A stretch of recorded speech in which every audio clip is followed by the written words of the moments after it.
A ver, chicos, buenas tardes. Vamos iniciando ya porque la hora avanza. Como les digo, he puesto un Zoom limitado y no quiero que se acabe. Si por A o B no hemos terminado la sesión y el Zoom se acaba, envío un nuevo enlace, ¿ya?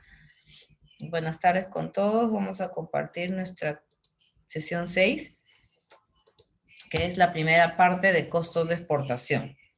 La segunda parte lo vamos a ejecutar la segunda semana, la semana 8. Ah, no, miento, esta es la clase 6. Hay que corregir, por favor. Es clase 6. La clase 7 nos tocaría la siguiente semana. Yo estoy mal. Voy a corregirlo también en lo que le he enviado, ¿ya? Por favor. Nos toca los costos de exportación. Para nosotros manejar costos, dinero que vamos a considerar en nuestras actividades empresariales, vamos a tener en punto los factores monetarios y los factores comerciales. O sea, estas dos actividades son sumamente importantes para generar nuestros costos. Dentro de los factores monetarios, perdón, tenemos qué puntos a tocar. Componentes del costo de exportación, los income terms, que son las codificaciones. Un ratito. Alaska, silencio, que son las codificaciones internacionales o códigos internacionales que se estandarizan para que todas las personas que realicen exportaciones manejen esos mismos términos, para que no que cada país lo maneje individualmente, sino en forma general, un único código para todos.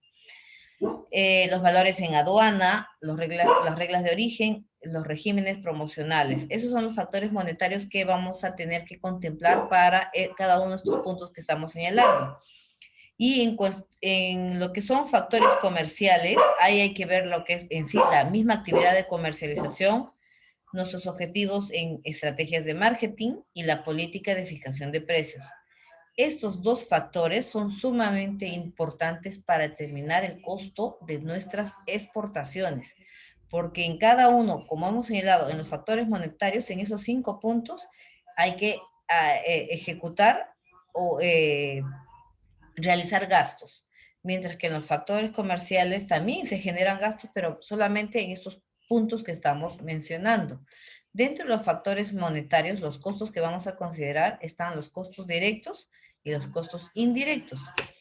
Ya lo sabemos por conocimiento, ya tocado en otras sesiones y en otros cursos, que los costos directos son las sumas fijas, que no tienen variación, ¿no? No hay cambios. Y los costos indirectos sí son los valores porcentuales, los valores que sí se van en algún momento ajustando a cambios, ¿no? Hay que asumir los dos costos. Son dos costos que sí o sí se tienen que asumir porque cada uno de ellos están distribuidos en las diferentes actividades empresariales que realizamos. Y con mayor razón en el ámbito de exportación. También es igual cuando realizamos el mismo nivel de actividades en nuestra localidad, en nuestro país, en nuestra región. Igual, esos costos se consideran siempre, los costos directos y los indirectos. Dentro de los costos de producción, en el componente exportador, tenemos los primeros que, por ejemplo, los básicos, los costos de producción que sí o sí tenemos que establecer y asumir, son costos de materia prima, tanto los que son producidos acá o de repente algunas materias primas que importamos de otros países. Hay que considerar esos precios. El corte o confección, etiquetas, dependiendo, como les digo, el tipo de productos que estemos fabricando. Los avios, eso ya tiene que ver con lo que son ensamblajes, ¿no? Son como accesorios que se utilizan. De repente tengo que lavar, si hay algo que estampar, las regalías que tengo que asumir al momento de otorgar o hacer esas compras, los envases, el diseño, los moldes, todo eso son diferentes actividades de costo que nos generan, pero no todos esos costos asumimos, los asumimos de acuerdo al tipo de producto que estamos sacando. Los gastos administrativos y comerciales también, que son los gastos o erogaciones, o sea, las necesidades que tienen de los departamentos de exportación. Acá también suele salir los costos fijos y costos variables, porque son los gastos administrativos y comerciales que sí requieren de asumirlos. El costo financiero es la prefinanciación de las exportaciones, ¿no? Y la inmovilidad de capital, o sea, tu capital queda ahí, reservado, y buscas formas de ese capital, no, nos haya generado otras formas de adquirir más entradas, ¿no? No mover. Nuestro capital es algo que puede ser, como dice, inmovible, hay que tenerlo ahí como una reserva, como un colchoncito para que pueda respaldar cualquier urgencia que pueda surgir. Pero los costos financieros normalmente es una prefinanciación de exportaciones. ¿Por qué? Porque si yo realizo una venta con algún país, podemos acordar, como digo, acordar entre ambas partes que dé un adelanto para el envío de la producción, de la compra que está hecho. Normalmente siempre nos hacen eso, nos piden una forma, ¿no? Para que nos guarden un producto, para reservar el producto, tienes que dar algo de lo que cuesta para reservarlo, ¿no? En algunos nos piden 50%, otros 20, 30, dependiendo. Entonces hay que asegurar, esa es una prefinanciación que nos puede aportar mucho en el sentido de sacar una producción a la cual vamos a vender con un país con el cual hayamos pactado. La deducción de impuestos, o sea, ¿cómo deducimos? Reducimos los impuestos. Esto se limita al impuesto del valor agregado que tenemos en cada producto que nosotros adquirimos o esas materias primas. Y sabemos que nosotros nos regimos por el IGB, el impuesto general a las ventas, ¿no? Entonces, todo producto que tú compras ya está aplicado con el impuesto. Entonces, este impuesto, debe eliminarse de las compras de insumos en el costo de tu producto. Eso es al momento de... ¿Por qué? Porque ya está incluido en tu materia prima. Cada materia prima que tú has adquirido para sacar un producto que tú vas a vender, ya está con impuesto. Entonces ya tú simplemente vas a sacar y vas a considerar el producto ya para que tú al momento de venderlo ya también tiene como un concentrado en un solo producto el impuesto que va a generar. Y todos sabemos que el impuesto es único, es 18% el que nosotros pagamos por ventas, ¿no? Eso es entonces lo que hay que considerar en el momento de de colocar nuestros productos en el mercado. Pero si estamos hablando de exportación, este producto va de repente a asumir un costo mayor porque vamos a hablar de un transporte que va a ir y va a trasladar esos productos de un continente a otro continente, ¿no? ¿Cuánto va a valer ese producto? Ya no va a costar un puesto bajo o cómodo, sino hay que agregarle esos impuestos, esos trámites que hay que considerar y gastar, invertir en esos pagos del flete, en el pago del transporte, en los diversos pagos que ocasionen las exportaciones. Los gastos de exportación indirectos es cuando tenemos comisiones bancarias.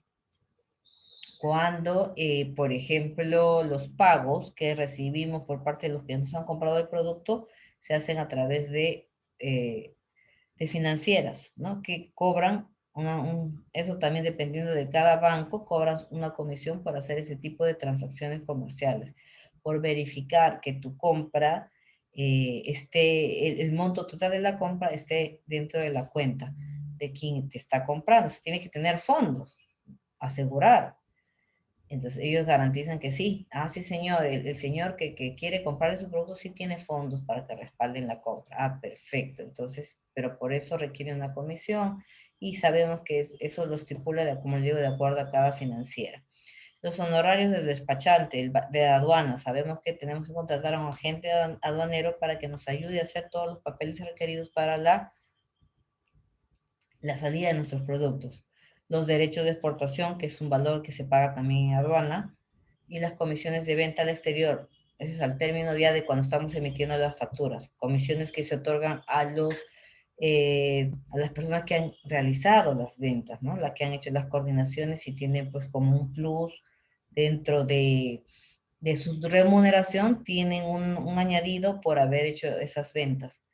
Eso también vemos en diferentes actividades empresariales locales, ¿no? Que los vendedores por vender tienen su beneficio. Ya.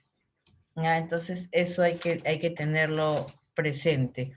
Otros son los componentes de costo de exportaciones, que es por ejemplo, el embalaje, la logística, los servicios, la comercialización, todo eso está considerado en tus costos. Tienes que considerar todos estos detalles al momento de otorgarle un precio a tu producto final, ¿no? ¿Cómo comercializo? Por ejemplo, el embalaje, qué tipo de cajas, cómo vas a marcarlas, cómo vas a utilizarlas, las compras de pallets si requiere para el cuidado y protección de tu mercadería, la logística, en qué depósito lo vas a guardar, tus gastos de portuarios, porque hay trámite que hay que pagar en el puerto cuando va a salir tu producto, la emisión de documentación, el flete, seguro, gastos de rotulado, eso es del área netamente logístico de exportación. Los servicios, tus gastos de despacho, gastos bancarios, gastos de inspecciones, porque verifican que el producto esté en óptimas condiciones antes de salir. La comercialización son los espacios que ahí tenemos que aprovechar para participar, por ejemplo, en ferias, en misiones, en ronda de negocios, desayunos de negocios, enviando muestras, catálogos, que es la forma de fomentar y hacer reconocimiento de los productos que nosotros estamos ofreciendo y vendiendo al exterior. Tenemos los incentivos a la exportación. El reintegro, que es la devolución de una cantidad de dinero que tú has hecho de tus pagos al momento de hacer tus trámites aduaneros, algunos de esos pagos son devueltos a quien está vendiendo, en este caso al exportador, te hacen la devolución. El drag-back es un régimen también por el cual las empresas exportadoras pueden obtener la devolución de los impuestos, pero netamente impuestos. ¿Ah? El drag-back se refiere a los impuestos que nosotros como exportadores podemos solicitarlo en su momento, después que hayamos pagado algunos insumos o materias primas que forman parte de la exportación, ¿no? Pero ojo, dentro de plazos establecidos. Los reembolsos especiales, que también son devoluciones que se consideran en algunos trámites similares a los de reintegro. O sea, algunas cosas sí nos pueden devolver el dinero por algunos trámites que están libres de esos pagos. La utilidad es suma fija y es porcentual. Esos son los beneficios que obtenemos al momento de hacer la venta de nuestros productos y al finalizar el cierre de cada temporada de ventas, de lo que has hecho en un programa según lo que tú has clasificado dentro de tu planificación en tu empresa.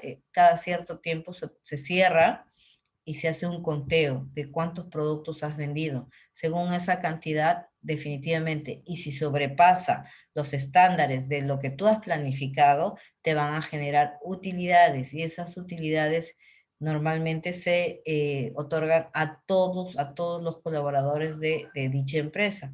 Y bueno, los criterios para entregarle los montos sí son pues considerados según, por ejemplo, el tiempo laboral que tienen, ¿no? Cuántos años tienen de servicio en esa empresa, y de acuerdo a eso te otorgan un valor porcentual, y de acuerdo también a tus niveles de responsabilidad. La utilidad no se entrega a todos por igual, sino considerando, como les digo, uno de los criterios es tiempo de servicio, otro los cargos que desempeñes. El FOF y el FCA, que estos son trámites que se realizan al momento de hacer las embarcaciones de nuestros productos en el puerto, cuando van a ser destinados a ese lugar o a ese país que ha comprado, ¿no? Esto se le otorga, estos documentos se le otorga al transportista, a quien va a llevar nuestro producto a ese destino final. Tenemos, a ver, seguimos. Acá está, el FOF o el FCA, que es en el puerto de embarque o lugar pactado, que es un documento donde se especifica, como te digo, y eso lo va a manejar el transportista, el encargado de llevar, es el encargado de trasladar ese producto, que definitivamente es para transporte internacional nada más, transporte internacional. El CFR y el CPT es otro documento donde se especifica el país del destino. Estos son abreviaturas, pero la denominación, el término correcto es en inglés, como son terminologías internacionales para todos por igual, para todos los países que realizan exportación. Es una sigla en inglés, porque ya hemos dicho que el inglés es el idioma utilizado en el comercio internacional. Se paga también un derecho, perdón, de seguro internacional. El CIF y el CIP también es otro documento requerido dentro de los documentos de trámite realizados para exportación. Los trámites de importación, los costos logísticos, derechos, tasas, impuestos, todos esos también están considerados por el exportador. Los costos de distribución, los canales de cómo se van a distribuir y finalmente el precio al consumidor final, ese precio con el que va a salir a ese mercado, ¿no? Todo esto es manejado y ejecutado por un agente aduanero al cual vamos a contratar sus servicios para que nos facilite y realice todas estas actividades y estos procedimientos que son netamente para la exportación. Los factores comerciales. Ese es el otro factor importante porque hemos visto ahorita el factor monetario. Ahora viene el factor de comercialización. Acá tenemos que tener en cuenta la segmentación de precios, o sea, por país. En un país, ¿cuánto está costando ese producto que hoy voy a enviar?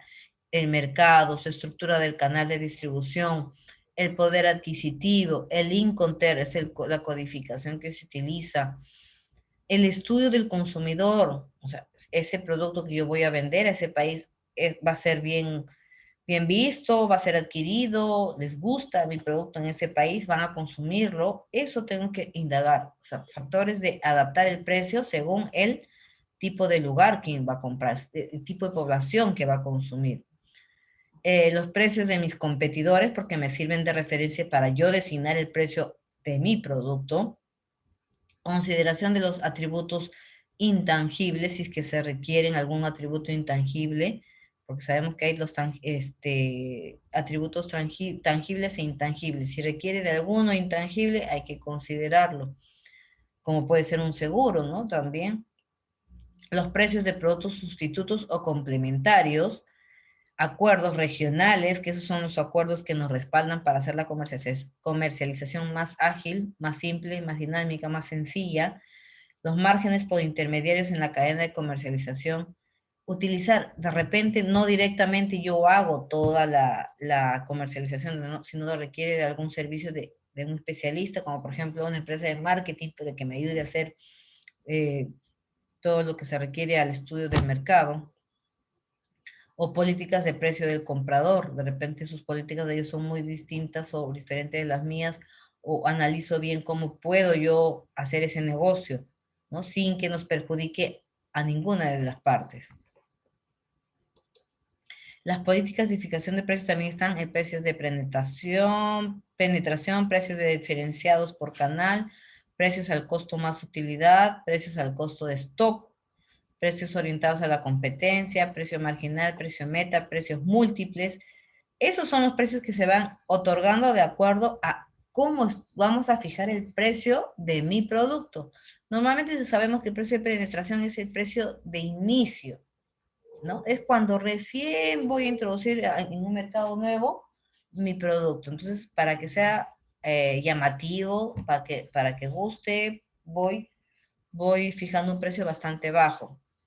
Precios diferenciados por canal dependiendo del tipo de distribución, los canales de distribución que vamos a utilizar, ¿no? Entonces hay que tener en cuenta estos puntos. El precio al costo más utilidad, que es otra forma de simplificar y sacar ese precio que voy a lanzar en el mercado. El precio al costo de stock, sabemos que el stock siempre va a ser diferencia porque son los productos que se nos están quedando ahí, ¿no? Rezagados y que algo tiene que salir y tengo que disminuir el precio, porque prefiero ganar menos o recuperar mi capital, pero ese producto tiene que salir. Y así cada uno de los puntos y el desarrollo de estos precios hay que tenerlos en cuenta y acomodarlos. ¿Cómo reducimos los costos? Para que sea menos, o sea, para que el producto siga siendo bueno, pero reduciendo costos, o sea, gastando lo menos posible, eliminando adaptaciones de costosos mercados, o sea, si yo visualizo venderme a un mercado extranjero que es sumamente caro, definitivamente sus exigencias, el producto que me van a pedir va a ser más más trabajado, más elaborado y por ende más alto en precio. Hay que considerar eso. ¿Vale la pena vender en un lugar donde es bastante, el costo de vida es bastante alto? Los cambios de mercado meta también nos puede ayudar. O sea, no solamente enfocarnos a trabajar con un solo comprador, sino busquemos más oportunidades, porque ampliando mercados podemos reducir costos. Yo saco una producción, un lote de producción en una buena cantidad que me logra cubrir varios mercados, varios países, pero en una sola producción. Evaluar la cadena de abastecimiento, que nunca nos esté faltando nuestra materia prima, evaluar estrategias de venta para llegar a coberturar más mercados, evaluar la calidad de los insumos, que tiene que ser de primera, qué proyectos asociativos o asociados podemos incorporar para ir emergiendo, ir creciendo, ir descubriendo nuevos países como posibles compradores, incorporar maquinaria y tecnología de punta, porque eso es importante porque nos ayuda en la producción, sacar grandes cantidades de producción en el menor tiempo posible. Revisar los componentes de costo progresivamente, periódicamente, para ver que no haya una variación y un desequilibrio en el precio final. Utilización de incentivos y promociones del que otorgan, por ejemplo, los países o los estados, el gobierno de cada país, ¿no? ¿Qué incentivos de promoción? El Perú es uno de los países que promociona mucho y apoya mucho la exportación. Entonces hay que aprovechar esos incentivos, esas motivaciones. Utilizar componentes importados, importaciones temporarias también se puede hacer. Terciarización de producción, de repente yo no me abastezco para producir toda la cantidad que me piden y puedo hablar o asociarme con otra empresa que tenga el mismo rubro que yo y contratarlos para que me ayuden a hacer la producción, pero sin, ojo, manteniendo la misma calidad, y evaluar siempre el sistema de distribución, que el sistema de distribución no debe fallar, porque siempre el producto tiene que ser entregado en la fecha pactada. No podemos estar incurriendo en faltas de ese tipo, porque es parte del compromiso de entregar los productos en una fecha, como les digo, acordada. Los mencioné hace un rato, los Incoterms son reglas, codificaciones elaboradas por la Cámara de Comercio Internacional que nos ayudan a utilizar los contratos de compra y venta internacional. Su nombre proviene de International Commercial Terms, o sea, términos internacionales de comercio. Son, como les digo, como les mencioné hace un rato, son términos internacionales que todos los países que realizan exportación se basan en estas reglas de comercialización, porque ahí especificamos en los términos de nuestros contratos, al momento de pactar un negocio, determinamos en qué momento de la compra se transmite el riesgo sobre la mercancía, las responsabilidades del comprador y vendedor. Todos esos puntos nos basamos en estas reglas otorgadas. O sea, los Incoterms son reglas elaboradas, son códigos ya establecidos, que yo no lo voy a modificar, sino que en base a yo elaborar mis contratos, mis negociaciones, tiene que ser en base a estas reglas, porque esas reglas son estándares, es estándar para todos. Entonces hay que manejarlo desde ese punto, porque todos acá en otro país manejan estas mismas reglas, entonces nos basamos a ella. Esto sugieren que es de uso voluntario, pero la mayoría de las transacciones internacionales se rigen bajo estas normas establecidas. ¿Para qué? Para agilizar y facilitar la terminología, el uso, para que la misma forma se apliquen a todos por igual y no haya confusiones, ¿no? Entonces, hay que reconocer que es mejor establecer reglas estándar para todos los que realizan comercio internacional, transacciones internacionales y uniformicen un criterio y evitemos las confusiones. Estos son los Incoterms o reglas, normas, documentos que se establecen en forma universal, como digo, estándar. El CIF, el CFR, lo que les mencioné hace un ratito, esas son las documentaciones estándar en todas partes. Yo llevo esta documentación, como por ejemplo el CFR, que es el costo del flete, costo y flete, el CFR. El vendedor se hace cargo del transporte, pero no del seguro. por lo que el comprador estaría desprotegido ante los posibles riesgos. Este es un Incoterms, que eso lo debemos manejar y nos ponemos de acuerdo en el contrato entre ambas partes. Por ejemplo, el FOB, el franco a bordo, que es bueno, está traducido al castellano, pero acá el vendedor es responsable de la mercancía hasta el momento que se carga en el barco que va a trasladar. Eso también se estipula en el contrato. Todos estos términos están normados y ambas partes que realizamos la negociación debemos estar de acuerdo para asumir estos pagos. Lo que le corresponde al exportador, asume sus pagos. Lo que le corresponde al comprador o importador, asume sus pagos. Entonces, se detalla muy bien esto en el contrato, cosa que ambas partes lo sabemos y no vamos a decir yo no conozco, desconozco, no me explicaron, no supe, porque todo está estipulado. Porque esto, como decimos, son eh, eh, transacciones los más frecuentes, las más utilizadas, las más incorporadas en los negocios es de exportación que nos permite conocer. Por eso, si yo hago negocios con Suiza, el FOF, ellos van a saber qué se refiere al FOF, porque ese es universal entre el comercio internacional. Si yo hablo de DDP, que es entrega de derechos pagados, ellos saben qué significa ese Incoterms. Entonces son reglas internacionales en cuanto a transacciones internacionales, netamente internacionales. Porque si yo lo voy a hacer en forma interna como país, yo manejo mi propio código, pero eso es a nivel nacional, yo vendo a nivel nacional, pero cuando yo vendo al exterior, o sea, hago negocios con otros países, ya tengo que aplicar este tipo de reglas, este tipo de normas que se hacen con la finalidad de que se establezca, como decimos, un solo idioma para la negociación. Y eso hay que tenerlo en cuenta. Y primero definitivamente conocer, ¿no? Conocer un poco más de estas reglas para saber y hacer bien nuestro contrato. No sé si tienen alguna pregunta, por favor. Esta es la primera parte de nuestro tema, que se ha dividido en dos partes, el costo de exportación. No sé si tienen alguna pregunta. Hola. No, mis. No, mis, todo claro. Ok, No, mis. gracias, Janet. Gracias, Anuska. ¿Alguien más? A ver, por Todo favor. claro, Miss. Ok, ok, Gilmar, muy bien. Entonces, por favor, marquen su asistencia, no se vayan a olvidar, necesitamos que marquen su asistencia y ya la tarea está. Otra cosa, esta semana, nosotros tenemos 2 veces a la semana. Hemos quedado, estamos en una especie de una actividad incorporando la nueva, es que mañana tenemos clases, pero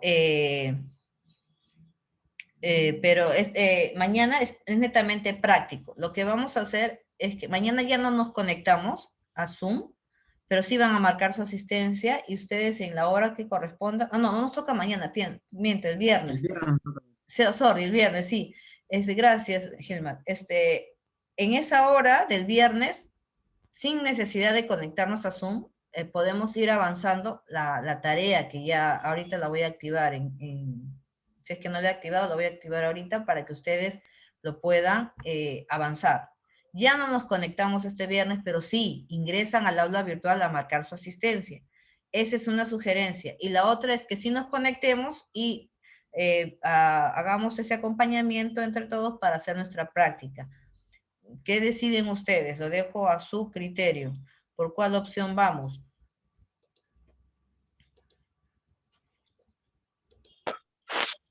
Miss, tengo una consulta. Sí. Miss, ¿cómo es eso de si no ingresamos, pero vamos a tener práctica? No entiendo muy bien. No. O sea, lo que hacemos normalmente los viernes son prácticos. Realizamos la tarea, ¿sí o no? O reforzamos algo del tema que hemos desarrollado el miércoles.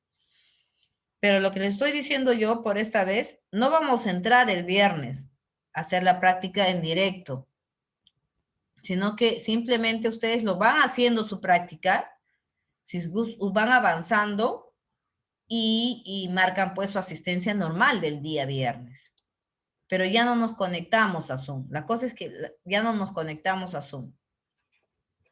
Esa es la propuesta, no sé si están de acuerdo o quieren conectarse a Zoom de todas maneras para que realicemos la tarea en ese momento de la clase. ¿Cómo quieren manejarlo ustedes? Sería bueno la primera opción, pues, que nosotros vamos avanzando con el trabajo, solo que marcaríamos la asistencia y bueno, pues, lo digo, porque de repente algunos trabajarán y algunos que no entran, Exacto, lo por eso, combinaría, ¿no? perfecto, por eso les digo, necesito que ustedes me den la validación de esta primera opción, si es que les conviene, por eso les digo, no quiero forzarlos ni obligarlos, es decisión de ustedes, elección de ustedes. Max, esa es la propuesta, está validando esta propuesta. ¿Qué dicen los demás? Yo concuerdo con Max. Ya, ok. Estoy de acuerdo Yo con Max. también, Miss, con la primera. Ya. Yo también. Perfecto, señoritas y caballeros. Entonces, el viernes nos juntamos, perdón, no nos juntamos en Zoom, simplemente ustedes entran a su plataforma, marcan su asistencia del curso del viernes, que es gestión de importación, y ustedes ya ven el momento de realizar su tarea, para que tengan disposición, como dicen, por factor trabajo, tiempo. ¿Ya? Quedamos así entonces, eso va a ser nuestro acuerdo, ¿les parece? Sí, Miss. Ok, ya Sí, chicos. Miss. Ya, fabuloso. Entonces, ya, damos por concluida nuestra sesión. Cualquier consulta, duda, pues vamos conversándolo y lo vamos manejando, ¿ya? Ya chicos, entonces nos despedimos. No se olviden de marcar asistencia, por favor, no se olviden. Nos estamos comunicando cualquier cosita, ¿ya? Que tengan una buena tarde. Cuídense mucho. Igualmente, Igualmente, Cuídense, Miss, Chao cuídate. chicos, cuídense mucho, por favor. Chao, chao.